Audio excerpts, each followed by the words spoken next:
The president of a Wyoming tennis association has resigned in protest of the organization's decision to allow a transgender college athlete to participate in the 2023 Wyoming Governor's Cup, citing fair competition. Jackie Falkrod, now the former president of the Cheyenne Tennis Association board, resigned from her position last week as a result of 27-year-old Brooklyn Ross's participation in the women's open singles event at the Governor's Cup tournament in Cheyenne, which is slated to begin on Friday, the Cowboy State Daily reported. I think a man playing against a woman is a very unfair matchup when it's specifically meant for women in that specific draw, Falkrod told the outlet. I feel like having a transgender athlete compete in the women's draw is against my personal integrity and what I believe and value. My decision to resign was solely based on the fact that we didn't have any way to protect our organization or protect our female athletes that are going to be playing in the tournament, she later added. Ross, a Colorado native, plays tennis on the women's team at the University of Texas at Tyler, and was previously named PacWest Freshman of the Year during the 2020-21 season at Metropolitan State University of Denver. Speaking with the outlet, Ross, who transitioned 6 years ago, expressed sadness over Falkrod's decision to resign from her position. I feel sad this woman has resigned over this, Ross said.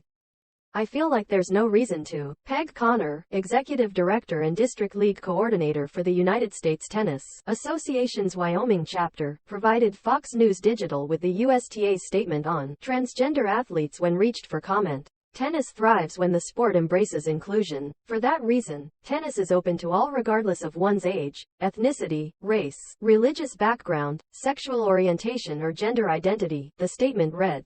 The USTA's policy on transgender inclusion, using both the International Olympic Committee and International Tennis Federation policies as guideposts, was updated in 2016 and has been in place since that time to help ensure inclusive and fair competition for all. The USTA's transgender inclusion policy states that trans athletes can compete in the women's category if they have declared that her gender identity is female, and that the declaration cannot be changed, for sporting purposes, for a minimum of 4 years. The policy also requires athletes undergo hormonal therapy for a sufficient length of time to minimize gender-related advantages in sport competitions. The entry list for the women's open singles draw showed that as of Friday, Ross had withdrawn from the event. Connor did not respond to Fox News Digital's request for clarification on Ross's apparent withdrawal.